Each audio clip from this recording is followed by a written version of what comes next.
Morning बच्चों, आज हम 10th क्लास का अर्थशास्त्र की बुक है बेटा, उसका सेकंड लेसन रीड करने जा रहे हैं। और आज हमारे लेसन का नाम है भारतीय अर्थव्यवस्था के क्षेत्रक। ये लेसन यानी इसके बारे में बेटा हमने 9th क्लास में भी पढ़ा है कि हमारे जो अर्थव्यवस्था के क्षेत्रक हैं वो मुख्य रूप से 3 भागों में बांटे गए हैं। और जो अर्थव्यवस्था भारत की अर्थव्यवस्था है अपने टॉप 10 देशों में से, यानी भारत की अर्थव्यवस्था भी टॉप 10 में यानी गिनी जाती है। तो आज हम लेसन पढ़ेंगे अपना भारतीय अर्थव्यवस्था के क्षेत्रक। तो जैसा कि आपसे बताया गया है कि अर्थव्यवस्था के तीन महत्वपूर्ण क्षेत्र होते हैं।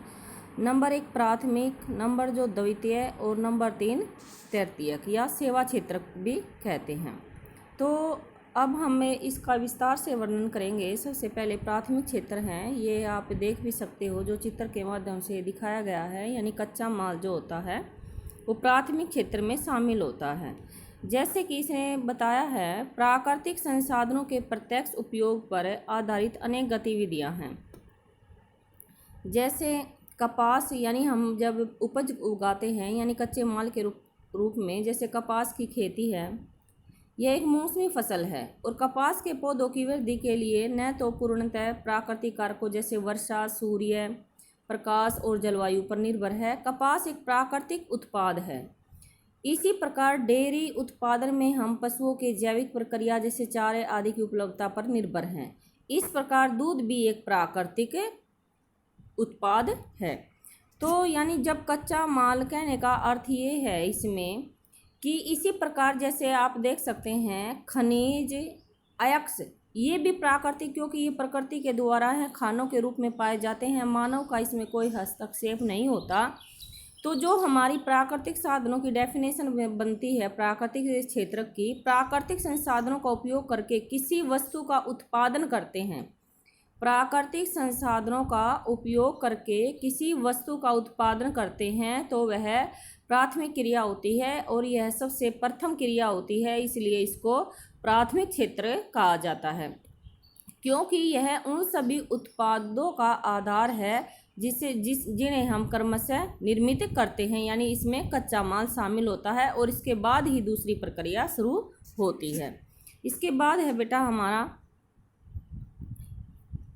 इसमें जो शामिल होते हैं हमारे प्राकृतिक क्रिया में कृषि है, डेयरी है, मत्स्य है, वनों से मिलने वाले प्राप्त, यानी वनों से मिलने वाले प्राप्त कच्चे बीज जो भी यानी हमें मिलता है प्रकृति के द्वारा, उसे हम यानी उदाहरण के तौर पर प्राथमिक क्षेत्र में गिनते हैं।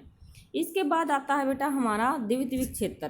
द्वितीयक क्षेत्र के अंतर्गत प्राकृतिक उत्पादों का, यानी इसमें जो प्रक्रिया होती है वो विनिर्माण की होती है, यानी पहले में कच्चा माल हमें मिल गया, दूसरे में कच्चे माल को यानी निर्मित माल में बदलना होता है, उसको बनाना होता है।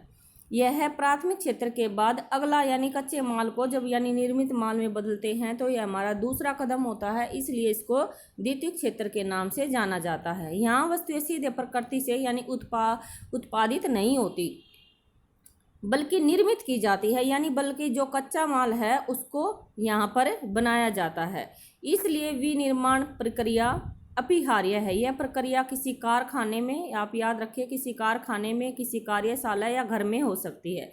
जैसे कि कपास मैंने बताया था आपसे, कपास जो है एक प्राकृतिक क्रिया है, प्रथम क्रिया है प्राथमिक।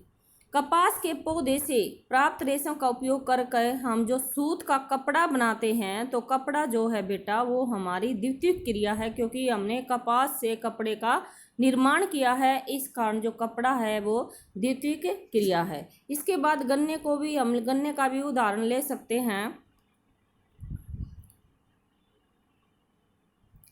गन्ना जैसे माल के रूप में उपयोग कर हम चीनी और गुड़, जैसे गन्ने का प्रयोग करते हैं हम। गन्ना जब तक हम यानी उपज या खेत से जब गन्ना प्राप्त करते हैं तो वो होता है हमारा कच्चा माल, लेकिन जब हम गन्ने को किसी कारखाने में गन्ने के द्वारा चीनी या गुड़ तैयार करते हैं तो वो हमारी द्वितीयक क्रिया है। इसी प्रकार हम मिट्टी से ईंट बनाते हैं, ईंटों से घर और भवनों का निर्माण करते हैं।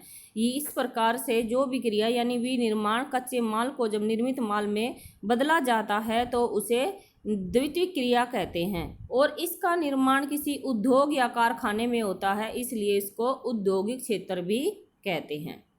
इसके बाद है बेटा प्राथमिक और द्वितीयक क्षेत्र के अतिरिक्त हमारी एक और तीसरी कोटि भी है, जिसे हम तृतीयक क्षेत्र कहते हैं।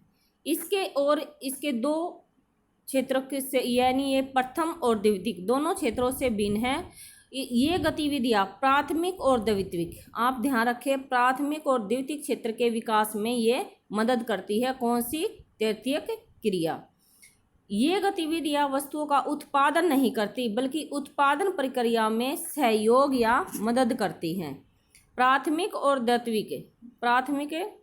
द्वितीयक क्षेत्र द्वारा, याद रखें, प्राथमिक और द्वितीयक क्षेत्र द्वारा उत्पादित वस्तुओं को थोक एवं खुदरा विक्रेता को बेचने के लिए ट्रकों और ट्रेनों या परिवहन की जरूरत पड़ती है। कभी कभी वस्तुओं का गोदाम में यानी भंडारित करने की भी आवश्यकता होती है। हमें उत्पादन और व्यापार में सहूलियत के लिए टेलीफोन पर भी दूसरों से यानी वार्तालाप करनी पड़ती है, या बैंकों से कर्ज लेने की भी आवश्यकता होती है। परिवहन, भंडार, संचार, बैंक, ये जो सभी सेवाएं हैं ये तृतीयक सेवा के उदाहरण हैं।